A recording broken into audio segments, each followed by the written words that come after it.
मुल्क की मुख्तलिफ रियासतों में बारिशें हुई हैं और इस वक्त भी बारिशों का सिलसिला जारी है, लेकिन गुज़श्ता 24 घंटों के दौरान काफ़ी ज़्यादा नुकसान मुल्क के मुख्तलिफ हिस्सों में बिलखुसूस जो शुमाल मशरक़ी रियासतें हैं, नॉर्थ ईस्टर्न स्टेट्स हैं, वहाँ पर हुआ है। सिक्किम रियासत, सिक्किम चूँकि एक नेपाली प्रोनाउंसिएशन है और बहुत सारे ऐसे ममालिक जो सिक्किम के आसपास के इलाकों पर नज़र भी रखे हुए थे, स्पेशली चाइना।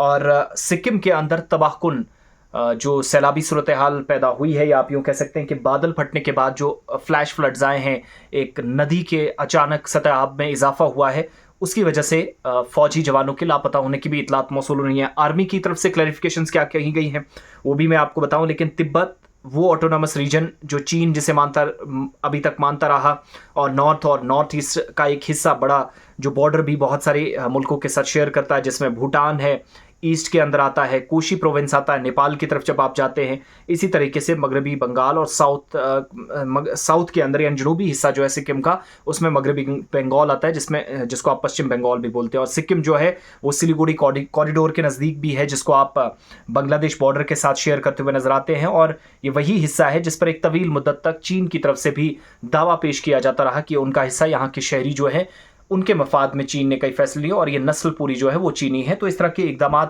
हमेशा उठाता रहा। बहरहाल इस वक्त इस रियासत से बिल्कुल भी अच्छी खबर नहीं है। नॉर्थ ईस्टर्न रीजन में जहां पर नुकसान काफ़ी ज़्यादा बारिशों से हो सकता था, पहले से ही पेशन गोइयाँ की जा रही थी महकमा मौसमियात भारत की जानिब से, वहीं सिक्किम में एक बड़ा हादसा उस वक्त हुआ है जब शुमाली सिक्किम में लोहोंग झील है, जिस पर बादल फटा और वादिय लाचन के अंदर तीस्ता नदी में जहां सैलाब जैसी सूरत हाल अचानक सतह में इजाफा हुआ, जिसके बाद पैदा हुई है। और तकरीबन जो 1 बजे मंगल की रात को जो सैलाबी सूरत हाल पैदा हुई है, फौज के जो आखिरी इतलात मिली है, कुल मिलाकर 41 लोग जो लापता हैं, इनमें से 23 फौजी जवान हैं, 23 सोल्जर्स हैं जो मुल्क की सरहदों के हिफाजत के जिम्मेदार थे। और बड़े पैमाने पर रेस्क्यू एंड रिलीफ ऑपरेशन चलाया जा रहा है और कुछ फौजी इदारे सैलाब की जद में आए हैं, आर्मी स्टैब्लिशमेंट्स हैं, फौजी तनसीबात हैं और फौज की कई गाड़ियां भी पानी में बह गई हैं, इस तरह की इतलात है। डिफेंस पीआरओ गुवाहाटी की तरफ से जो असम से जानकारी दी गई है, एक बयान जारी करके तस्दीक भी कर दी गई है। और दिफाई ताल्लुकात आमा के जो अफसर हैं उनने तस्दीक कर दी है कि शुमाली सिक्किम में लोहोंग झील पर ये बादल फटने का वाक़ा पेश आया है, जिसमें तीस्ता नदी में अचानक सैलाब आया और कुछ फौजी तनसीबात मुतासिर हुई। और तस्दीक भी की गई है कि तफसीलात जो आखिरी मिल रही हैं, शायद ये जो 41 के आसपास, जिसमें कुछ शहरी भी हैं, 23 के आसपास फौजी जवान हैं, उनके हवाले से भी तफसीलात सामने आ रही हैं। जबकि चंगथोंग डैम से पानी छोड़ने के बायस नीचे का जो इलाका है उसमें भी 15 से 20 फीट की बुलंदी पर पानी पहुंच गया, उसकी वजह से भी बहुत सारे इलाके मुतासिर हुए। और संगताम के करीब कहा जा रहा है कि बारदांग का इलाका है जहां फौज की गाड़ियां एक लंबी कतार खड़ी रहती है, चूँकि बॉर्डर बेल्ट भी कोई ज़्यादा दूर नहीं है, तो उस तरफ भी बहुत सारी एरियाज देखे जाते हैं। और 23 एहलकार लापता हैं, कुछ गाड़ियां कीचड़ में दबी हुई हैं, सर्च ऑपरेशन जारी हैं, जिससे हलाकतों का भी खदशा काफ़ी ज़्यादा बढ़ गया है। और दूसरी बात यह है, जो अभी मज़ीद डिटेल्स मिल रही हैं, जो मैं सरकारी वेबसाइट देख पा रहा हूं, 43 लोगों की मौत की तस्दीक की जा रही है, 43 इंक्लूडिंग 23 सोल्जर्स।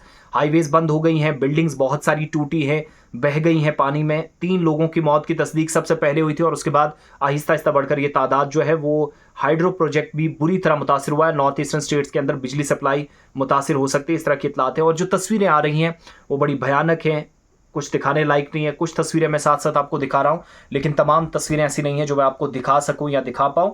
बहरहाल अभी तक की इतलात के मुताबिक सिक्किम फ्लैश फ्लड में एनडीआरएफ की तरफ से भी 3 टीमें जो है वो डिप्लॉय की गई हैं और 7 लोगों को ज़रूर बचाया गया है, लेकिन 43 लोग कुल मिलाकर जो अभी तक की इतलात है कि 43 लोग जो लापता है, जिनमें से 23 फौजी एहलकार हैं। मौत कितनों की हुई है ये कोई अभी कंफर्मेशन नहीं है, सिर्फ 3 जो मिल रहे हैं वो भी मीडिया रिपोर्ट्स आ रही हैं।